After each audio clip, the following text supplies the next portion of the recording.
Have you ever observed a relationship, perhaps from a distance, and wondered why someone stays, even when it seems clear they're experiencing deep pain? Or perhaps you felt an intense pull towards someone, a connection that feels both exhilarating and profoundly confusing, almost like an addiction you can't break. Today, we're going to explore a deeply complex, often misunderstood aspect of human connection: trauma bonding. This isn't about placing blame or judgment. It's about understanding the intricate psychological mechanisms that can create powerful emotional attachments in the most challenging of circumstances. Our goal is to shed light on the facts, offering clarity and empathy, because knowledge is often the first step towards healing and recognizing these dynamics. At its heart, trauma bonding describes a strong emotional attachment that develops between an abuser and their victim. It's a profound, dysfunctional phenomenon that emerges from a cyclical pattern of abuse, interspersed with periods of positive reinforcement. Think of it not as a simple case of love or loyalty, but as a deeply wired psychological response to an unpredictable, often terrifying environment. The concept was largely developed in the 1980s by psychologists Donald Dutton and Susan Painter, specifically to understand abusive relationships.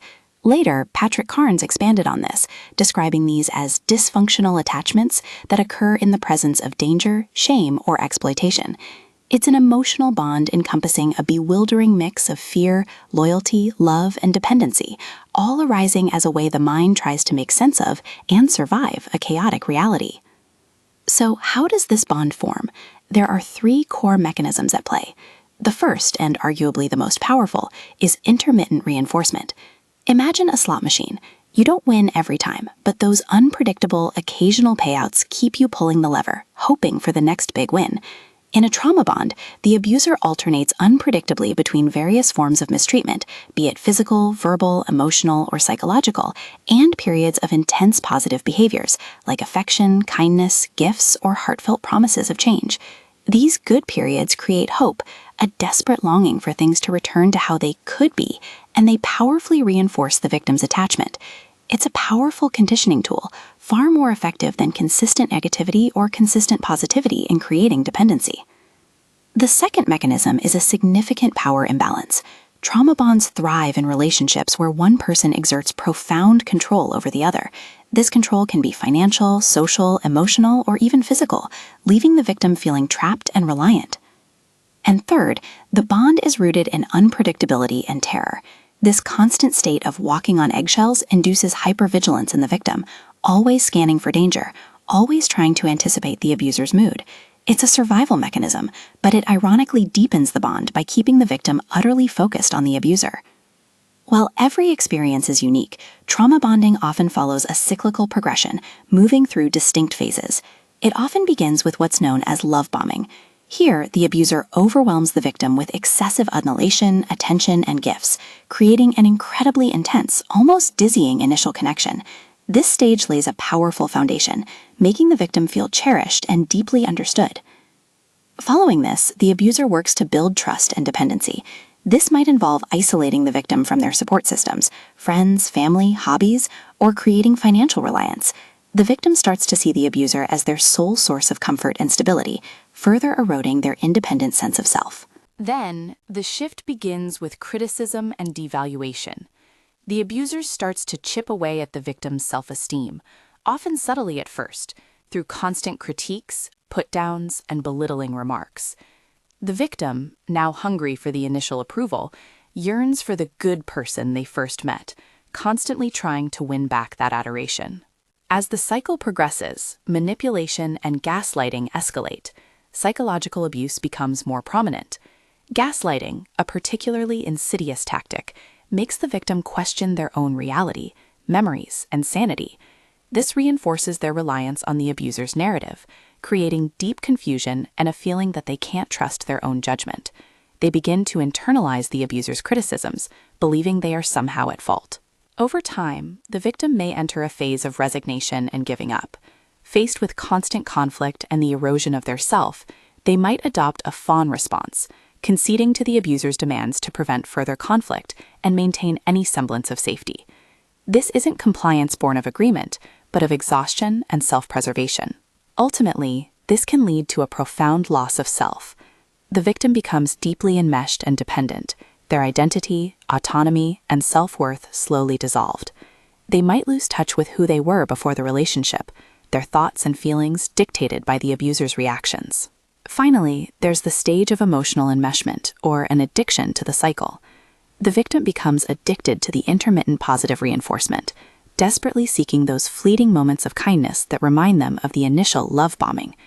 This makes separation incredibly difficult, as leaving feels like withdrawing from a powerful drug, despite the pain it causes. It's important to understand that trauma bonding isn't limited to romantic relationships. It can occur in various settings: parent-child dynamics, cults, hostage situations, sex trafficking, hazing, and even within certain military contexts. The psychological impacts are severe and long-lasting, including low self-esteem, a negative self-image, and an increased risk of depression, anxiety, PTSD, dissociation, and the perpetuation of generational cycles of abuse. Given its complexity, there are several common misconceptions surrounding trauma bonding. Often, people confuse it with Stockholm Syndrome. While related, Stockholm Syndrome is a specific type of trauma bond that occurs in hostage or captivity scenarios, where victims literally attach to their captors for survival. Trauma bonding is a broader term, applicable to any abusive relationship cycle. Another common misconception is the colloquial use of bonding over shared trauma. Psychologically, trauma bonding strictly refers to a victim's emotional attachment to their abuser within an abusive cycle, not simply two people connecting over a difficult shared experience. A crucial question often asked is trauma bonding real love? Experts are clear. The intense emotional connection felt is a product of an abusive cycle and should not be equated with genuine healthy love. Healthy love is built on respect, trust, and equality, not control, fear, and manipulation. Similarly, is trauma bonding always abuse? Yes, by its very definition, it is inherently a response to an abusive dynamic involving a cycle of abuse and positive reinforcement. If there is no abuse, there is no trauma bond. Understanding why victims struggle to leave is paramount. It's not a lack of will or intelligence. The psychological mechanisms we've discussed, intermittent reinforcement, eroded self-esteem, isolation, and that addictive craving for positive phases, all contribute to making separation an incredibly difficult and often terrifying prospect. The brain, in its attempt to survive, has effectively become wired to seek out the source of both pain and fleeting comfort. While trauma bonding is a complex phenomenon, certain factors can increase susceptibility. These include a history of childhood trauma, insecure attachment styles, limited social support networks, and pre-existing mental health conditions like depression, anxiety, or PTSD. These factors can make an individual more vulnerable to the tactics of an abuser. It's also helpful to consider the weaponized attachment lens, a perspective that shifts the focus entirely to the abuser's coercive influence, rather than implying any weakness on the victim's part. This reframing helps reduce victim self-blame and can improve therapeutic and legal responses. In conclusion, understanding trauma bonding is not about labeling or judging, but about recognizing a powerful and often insidious psychological process. It highlights how complex human connection can become when distorted by cycles of abuse and intermittent kindness. The intense emotional connection felt in these situations is a response to profound psychological conditioning, not a freely chosen attachment. By understanding the mechanisms and phases of trauma bonding, we can cultivate more empathy for those caught in such dynamics. It's a journey of recognizing the facts, untangling the confusion, and eventually, for those impacted, finding a path towards healthier, genuine connection and self-recovery. If anything in this discussion resonated with you, remember that acknowledging these patterns is a courageous first step, and support is always available.